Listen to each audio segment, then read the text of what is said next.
Hey, good day, everybody. It gives me great pleasure to introduce to you somebody that I've been wanting to speak to for a very long time. Her name is Cindy Plaza.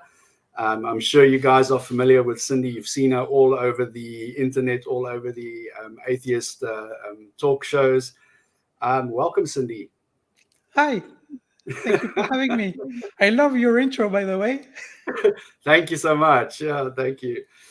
Cindy, let's jump straight into it. Whenever we here in South Africa, people always tell us, all atheists are just old white men. They. So I said to myself, I am going to find every single atheist that I can speak to, and introduce them to our local community over here. So tell us a little bit about yourself and your background. Did you grow up in a religion at all? I am French, so I grew up in France. I've been living in Belgium for 6 years now. And no, I didn't grow up in a religious environment. My mother was a theist, but she didn't force it on us. She kept it mostly for herself. Still, she put me in a Catholic school, in a primary school, more because of the quality of the school than the religion itself. Because in France, even in Catholic school, the religious teaching is quite light and it's not mandatory. So you can just be away during this time. So that's in this school. I was, as far as I remember, that I was presented as to the concept of the Christian God, and pretty fast it didn't make any sense to me. I already loved Greek mythology at the time, and I started seeing some really confusing similarities. The God who answers all the questions, the cosmogony, the, the God is the answer of everything, Mm. basically. And also this aspect that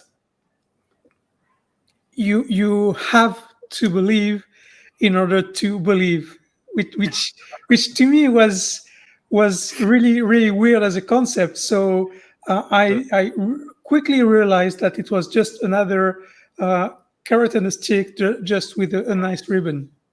Mm. Yeah, that's the funny thing is it's true if you believe it's true.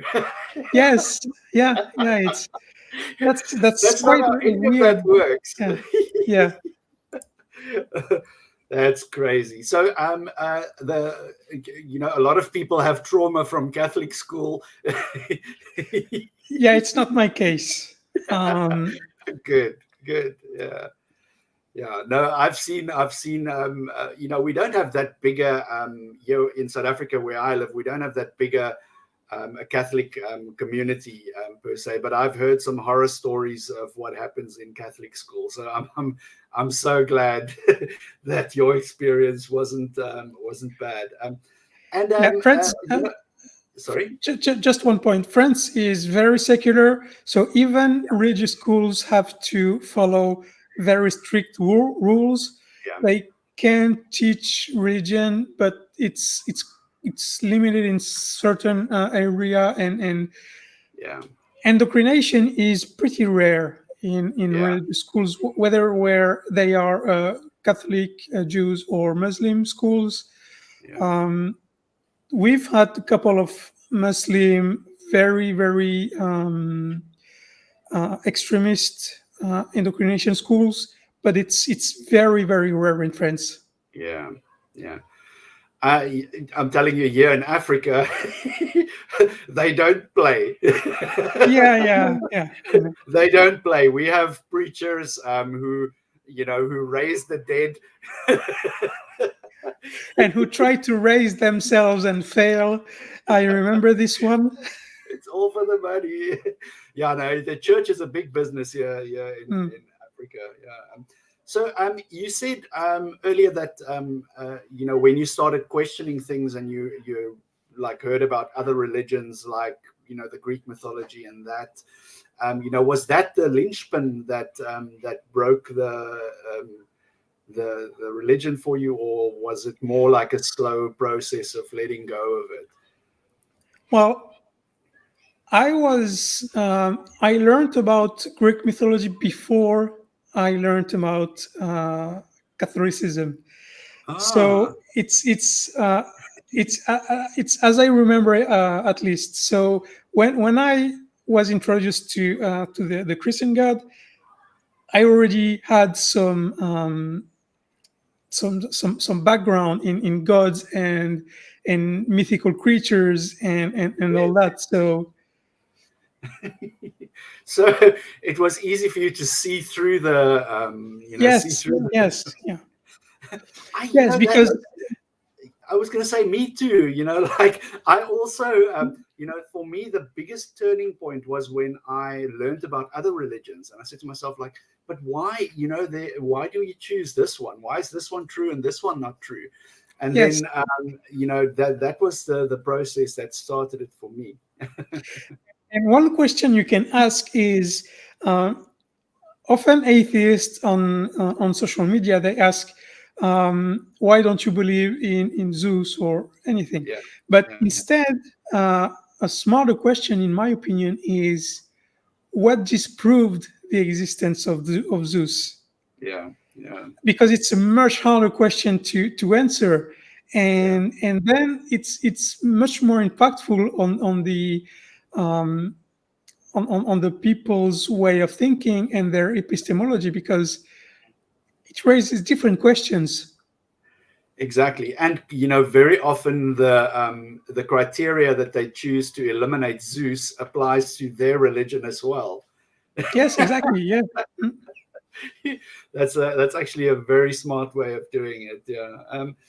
And then when it comes to getting organized and getting involved in atheist communities, was there a specific person or maybe an organization that you found that was impactful in your experience? Yes. So in 2010, I met this American guy who was, let's say, 7 or 8 years older than me, and he um, um, we worked together, and he was a moderator on a forum called rationalskepticism.org.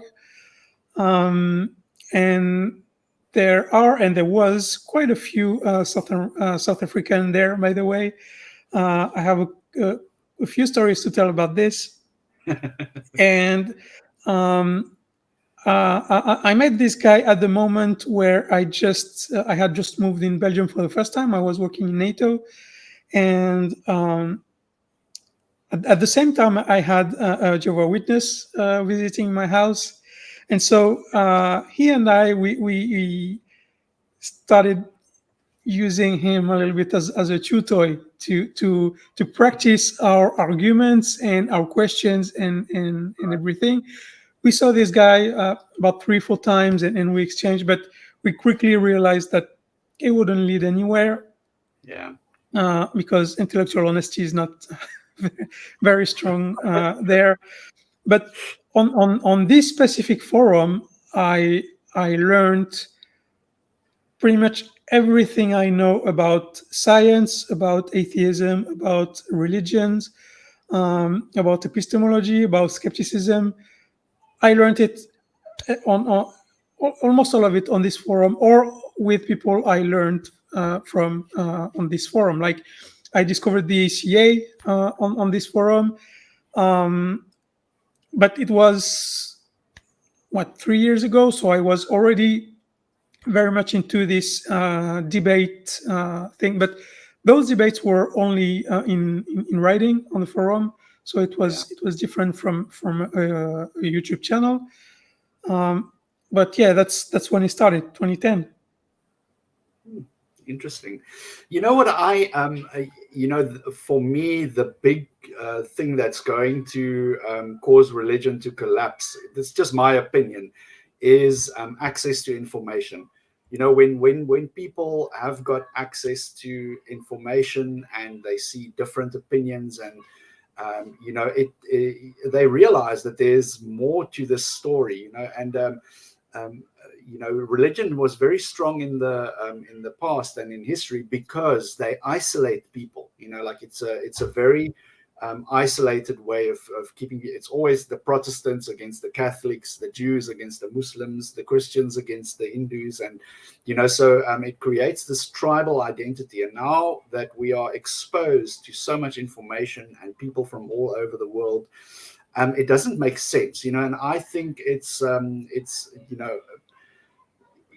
as we progress and science starts to answer all the questions that religion used to answer, but answer very badly, I think we are at the beginning of, religion dying a slow and natural death.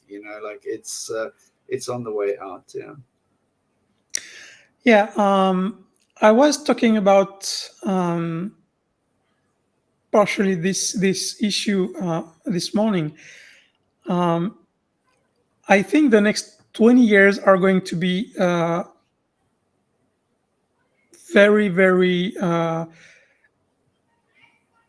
very hard for a lot of people in the world, because on one hand you have young people who are pushing for more freedom, more acceptance, and more and less religion, frankly.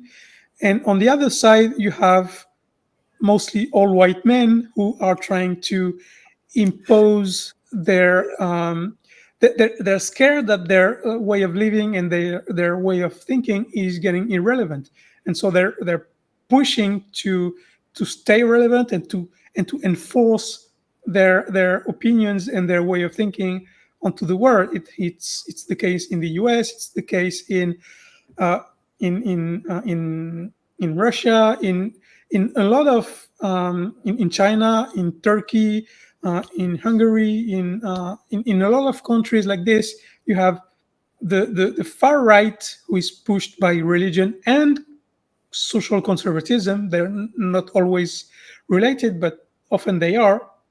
And even in France, last week we had 89 far right Congress people elected in the new elections. So yes, there's this fight between two sides, and the one who will get the more power in the next 20 years will determine, I don't want to be hyperbolic, but the future of humanity. Mm. No, At it's a least very, in 100 years. yeah. No, it's a very astute observation because I agree. Like there is this whole free thinking, more liberalized society is gaining some momentum now. And it's true that you say, it's like, if we don't keep this momentum going, then there is going to be a barrier to this kind of progress that we're making now. It's a very astute observation. And tell us now, Cindy, what are you passionate about? Like, what is the thing that, when you wake up in the morning, you say, like, yeah, I'm going to do this today? In the last, let's say, 5 years, I focused on rational thinking, because during this 12 years studying everything on this forum, I realized that almost every single problem we have in our societies today is linked in a way or another with the lack of rational thinking. Like, discriminations are always based on a bad information or a lie. Like, white people are superior to black people. Like, homosexuality is a choice. Like, all those. Women are inferior to men, and Yes, all those ideas are false, and they can only fought with rational thinking, because you can't oppose an idea with another idea, because that never works. It's just two people fighting. But if you go to the underlying problem and the way people think, then that's how you solve problem. The many problems the US are facing now, and that are honestly spreading. A lot of them have the root cause is the lack of critical thinking. So I focused myself and my learning on this, and I'm currently writing something about this. I want more people to learn about it. I want rational thinking to be taught in schools. I want it to be taught in high schools. I want basically this to be in the very basics of everyone's education. Yeah, yeah. It's, you know, the funny thing that you mentioned that now, because we have someone in our local community here as well who's you know, she's so passionate about just teaching critical thinking skills, and she even created an organization, and they go to schools, you know, and it's not done with any kind of religious influence. You know, we don't say like, why do you believe God, blah blah blah. And, you know, Yeah.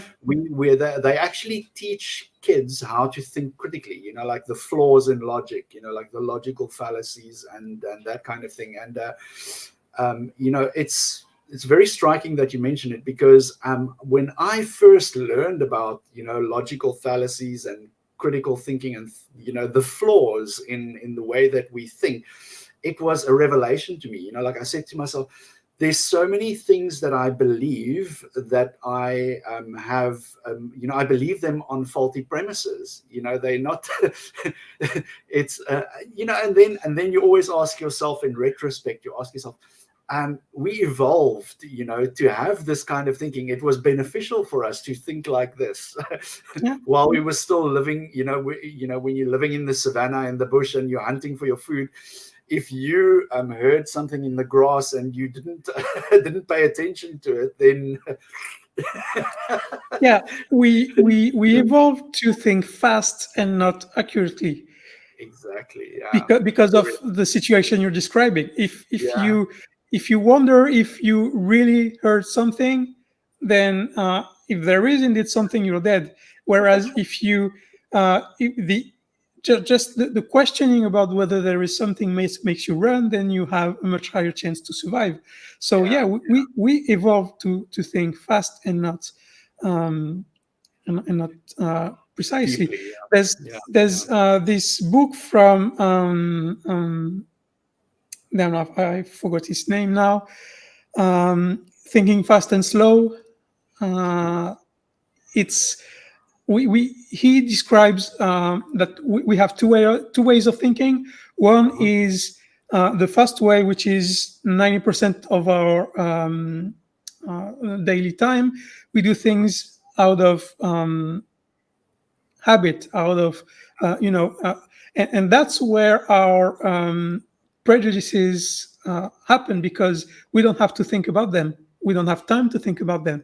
It's only during the 10% of the time where we actually process the thought and think about things that we have a power to change things. So yeah, it's very important to understand this. Yeah, yeah. And religion does not like that. No. Knowledge is you know, knowledge and thinking for yourself and understanding why you think. Religion does not like that. They want to tell you what to think, not how to think. Yeah, Yeah, exactly. the author of the book I was just mentioning is Daniel Kahneman. His Okay, book is never heard of it. very, very, very interesting. So I Ah, suggest you look into it. amazing. Yeah. You know, religion, yeah, we have first-hand experience here in Africa of the negative impact of religion, you know, and I don't know, you cannot go 1 week without, like I said, a pastor making the people drink bleach, and another one is flying from the ceiling, and it's crazy things. But for me, the negative impact that religion has is something that we like to focus on here, because people always approach us and say, yes, but look at all the good that religion does. There's so many orphanages and so many places that feed the hungry and help the needy and everything. And I always like to just say, if we did not have any religious influence, people will still be helping one another and still feeding one another. So at the end of the day, the bad and the negative things that it does outweighs the positive benefit that it has in society, and the positive benefit you can get from anywhere, from secular humanitarian sources. There's a lot of people who have good influence and who do that kind of good humanitarian work without, they have a plate of food in the one hand and a Bible in the other hand. That's how they come to you. Like where you live, Cindy, what kind of negative, are you exposed to any kind of negative influence from religion, or has Europe more or less evolved a bit beyond that kind of negative impact? Western Europe, like France, Belgium, Netherlands, Luxembourg, Germany, those countries are more or less secular and free from religion. Of course, we've had problems with Islam and quite a lot of terrorism over there.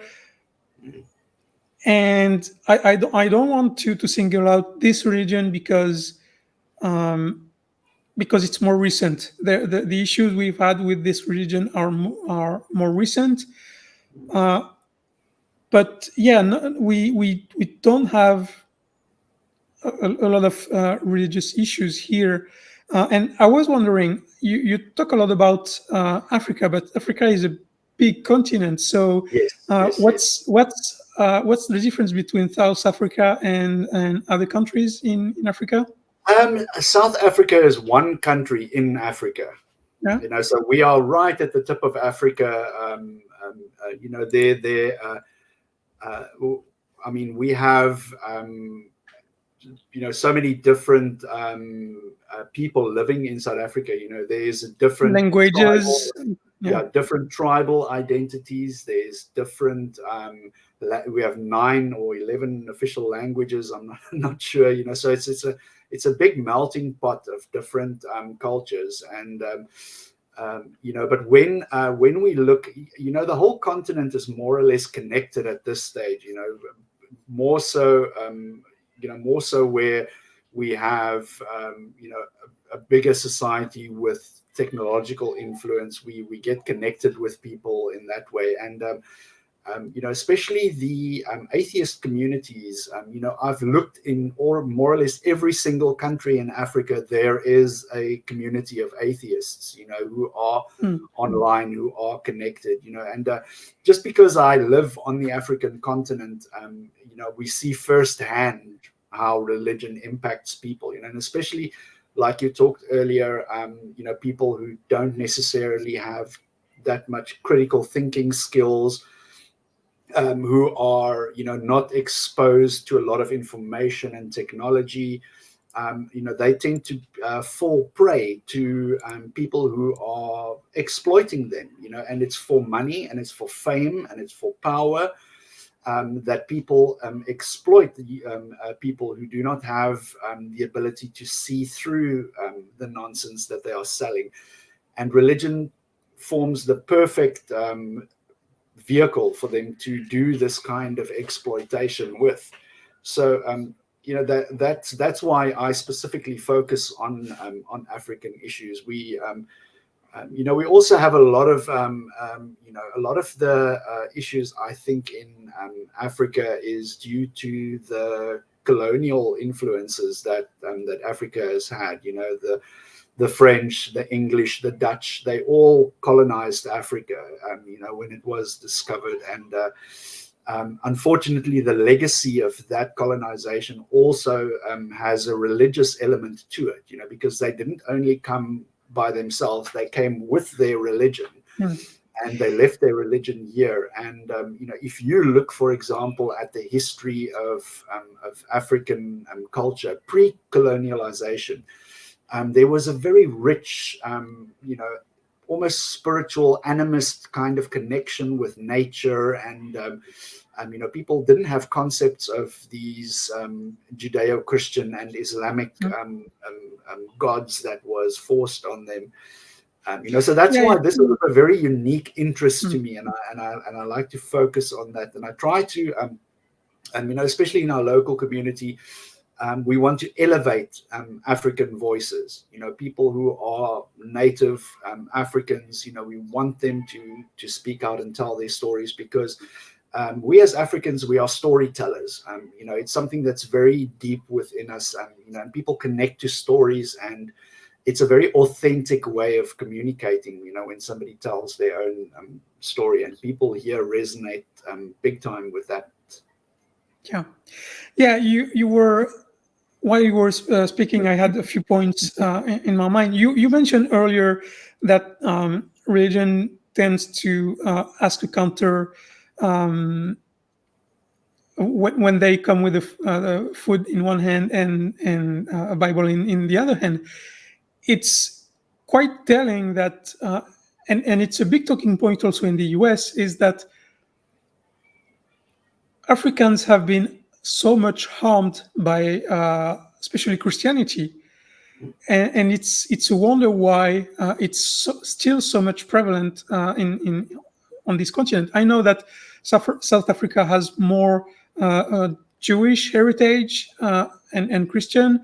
Some Nigeria, I think it's 96% Christian. There are countries where it's mostly Muslim. So there's a lot of mix over there, but still, this animist pre-colonial version of heritage and culture, it sounds to me quite similar to what the natives had before, again, Christianity came and killed them all. So yeah, I think colonialism had a negative impact. Like, we'll never be able to put a number on it and to evaluate fully what it did. But I hate to see this this legacy continue with the oppression of religion in Africa and in the US as well. Yeah, it's it's hard. It actually breaks my spirit, when I see this, because the first thing I want to, I ask people, I say, like, what did white Jesus do for you, my African brother? Tell me, what did white Jesus do for you? Your ancestors are turning around in their graves like chickens on a fire. When in West, the entire West Africa was, like enslaved.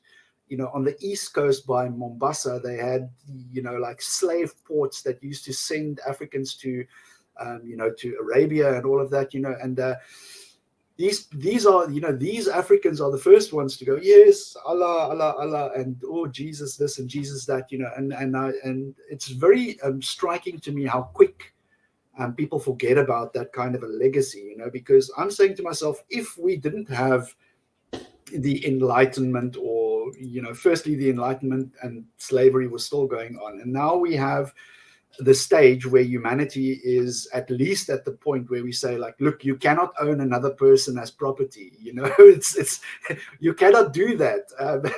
And if we leave the world to religion, we're going to just regress back into that period where women have no rights, where men dominate everything, where people are enslaved if they don't have the same religion as you, because these ancient schools of thought, they are so out of line with the 22nd and 21st and 22nd century that we are going to be moving into. It's I don't see it working. But the thing is, here in Africa, we have information rolls out very slowly. It rolls out very slowly, and it's very slow to get to people. And we here in South Africa are very fortunate that we are connected, and we have a lot of information, and we have a lot of influence into education. But it's a difficult road to to get information out to people, because you also want to do it in a way that's not condescending, because a lot of time when Europeans talk to Africans and native people and people from previously disadvantaged communities, it comes across very condescending. It's like, you have to come to the we come to the good side, and it completely disregards people's cultural identity, their heritage, all of those things. So it's a very sensitive issue, and we need to approach that also in a very authentic and understanding way, and try to just give people access to information, and let them take the journey themselves. I think that's the best approach in my experience. Do you think you have any chance to manage to regroup all those African atheists people that you met so far? Because I would love to see an African atheist movement. Yeah. So we are, there's, I don't want to give away too many details, but we are busy trying to organize some kind of a community. We're going to start online, and then just try and get people to connect, because religion likes to isolate people. You only go to one church, you only read this, you only see that. That's the truth. And we're trying to get people together in different communities. And we when I first discovered the Atheist Republic, I was extremely excited, because it was such an international community. There's a lot of people involved, and that was the difficult thing here in South Africa, is trying to meet other atheists and connect with them. Sure, there were little meetup groups, and there was this there, and over there you knew of two people, but this is, it was a global movement of people that just came together. So we've got, these groups in 4 different cities. It's just, it's over 1,000 members now that we have in the 4 cities. And we just want to keep it growing, keep it growing, and keep expanding. Sorry, I completely forgot your question. Do you have any chance to unite all the Yes. African atheist communities? This is the thing, like the thing is, you can only create the platforms, like we create the platforms, we create the Facebook groups, we create the YouTube channels, and we try to showcase people, and I think that is the only way that we can basically get people to identify with a movement. Because firstly, people will have to understand what it's all about, and then identify with it, and then they have to connect to the movement itself. So it's growing, it's slow, but I feel very positive about it. Every single week we meet new people. We have new people joining up in the Facebook groups, and like I said to you earlier, you can go to every single African country, you will find atheists there. So there is hope. It's slow, but we want to connect people. How can I say, to consolidate everybody? Would be it would be a wise move, because religion has already done that centuries ago. They've consolidated. We are the Catholics, we are the Protestants, and all of us are Christian. So they have an identity and they have a movement. And if atheists can also just have that voice, then at least we can actually be in opposition. Because ultimately, I find that religion is an imposition. It's imposed on people. It's not. People don't say to you like, yeah, here's Jesus. You can take him if you like it. If you don't, that's fine. They go to you like, if you don't do this, you're gonna burn, and you're gonna burn forever. And you, yeah, so Yeah. it's an imposition. They impose this on you, and uh,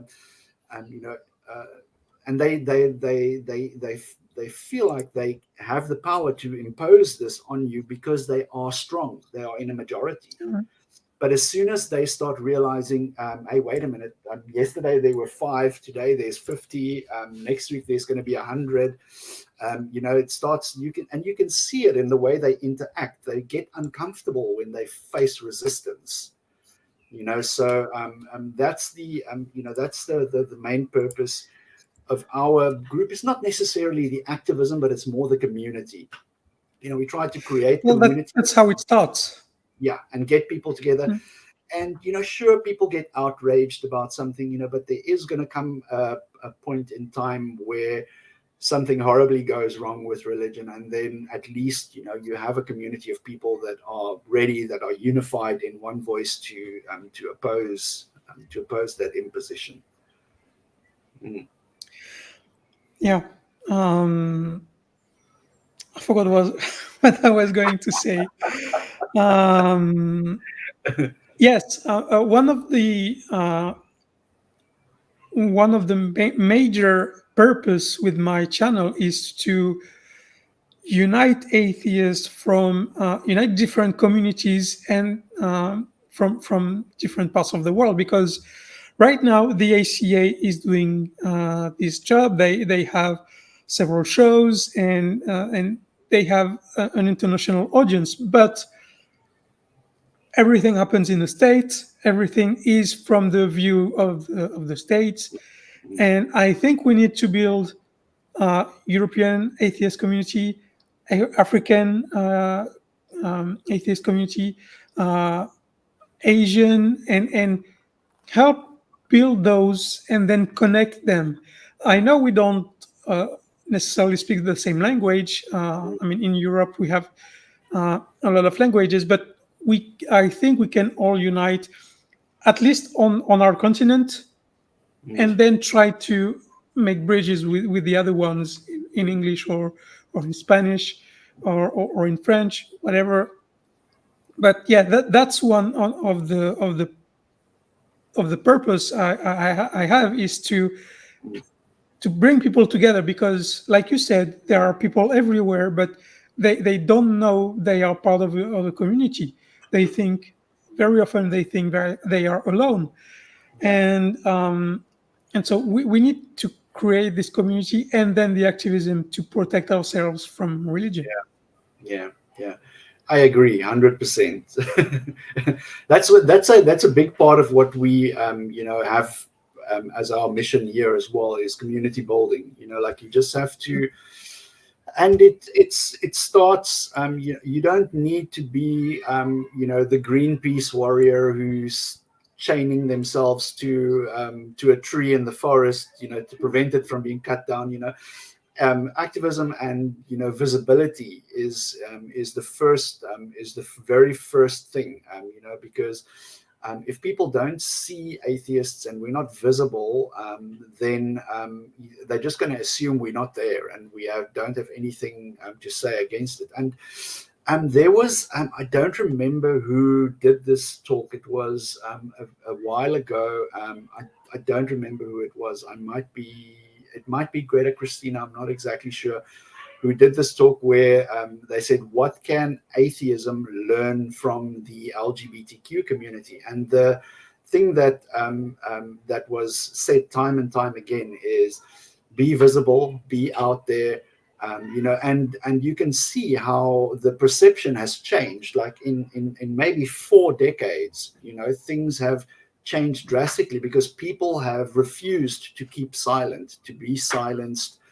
And that's a very valuable lesson, I think, that the atheist community can also take from that. And that's why I refuse to keep quiet. Whenever I'm not out there on the street corners going like, you stupid for believing in God. Like, I'm not like that. But whenever somebody approaches me with religion, I make very sure that they know that, it's like that wizard in the movie where he says, "You shall not pass." Yeah, and another reason why visibility is very important, and that's very often overlooked, is representativity. Yeah.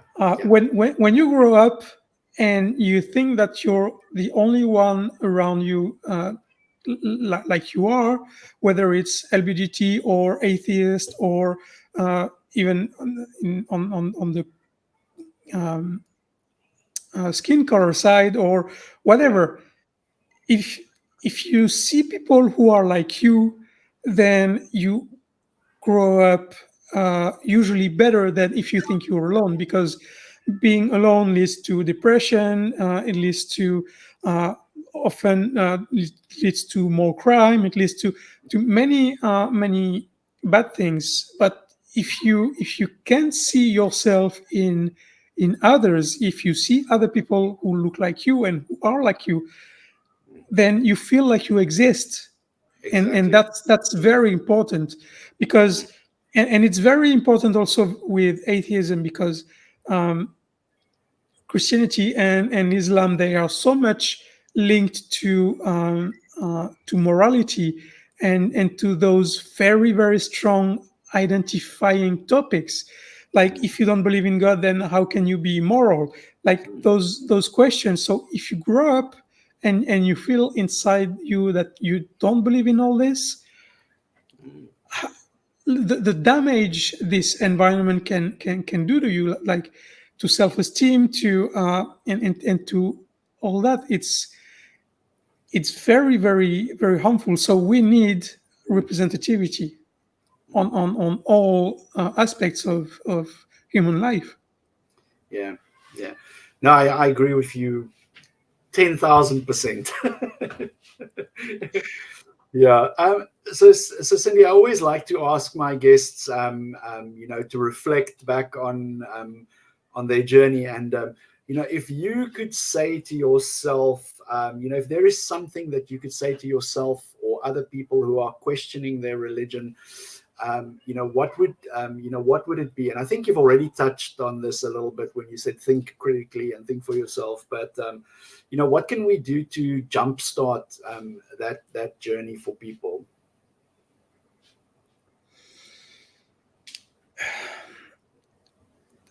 To me, um, I don't think what would apply to me would apply to everyone, Of because course, I of was course. a specific case.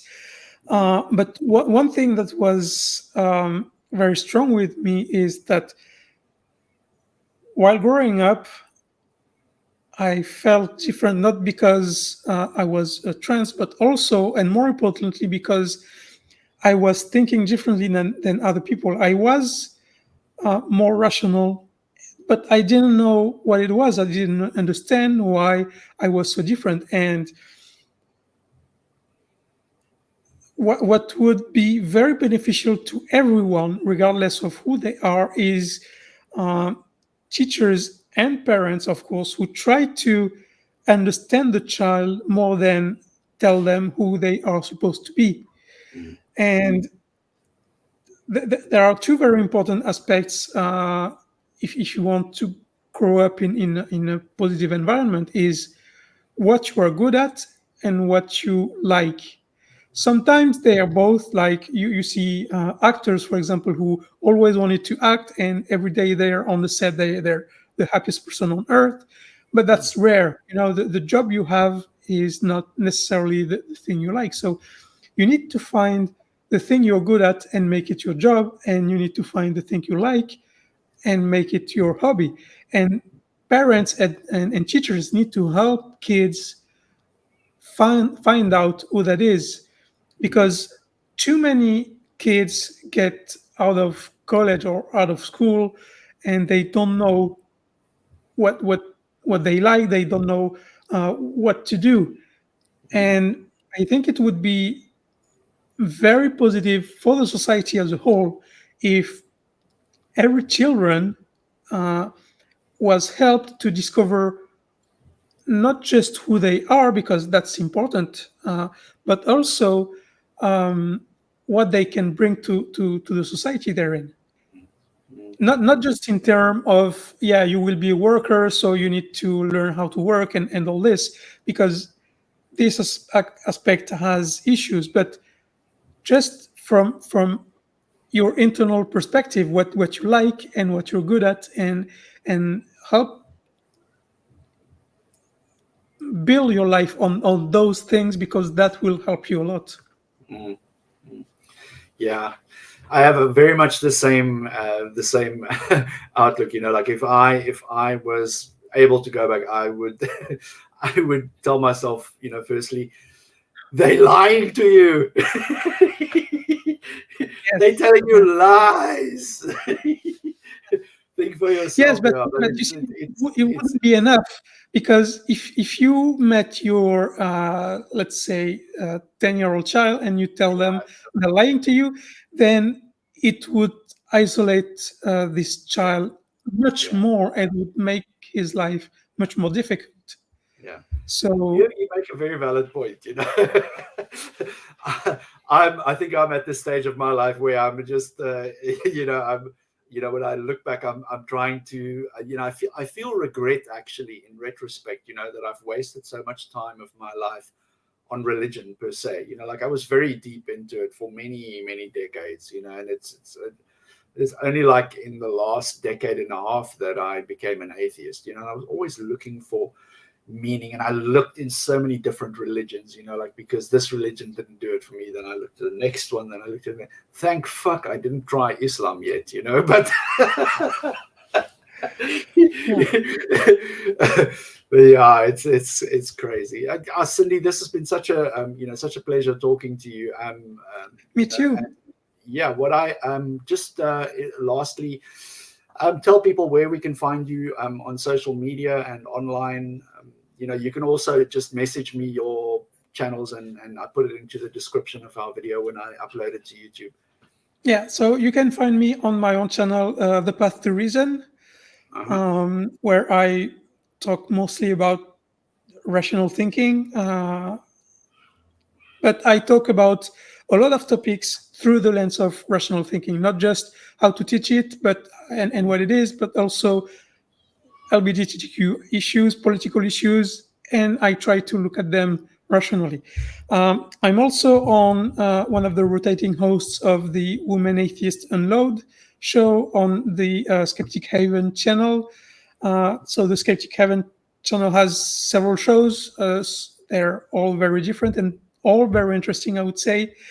But I'm myself, I'm only on the Women Atheist Unload show, and so I'm also sometimes on ACA's shows. I've been on the non-profits. I will be again next week, depending on when you broadcast this show.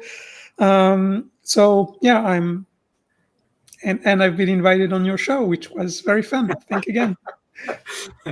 Amazing. Well, thank you for being so generous with your time.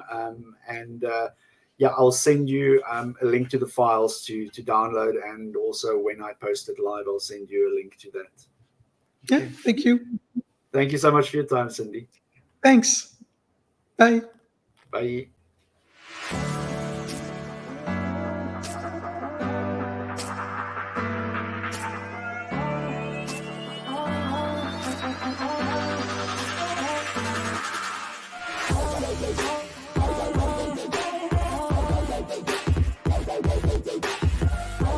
Bye.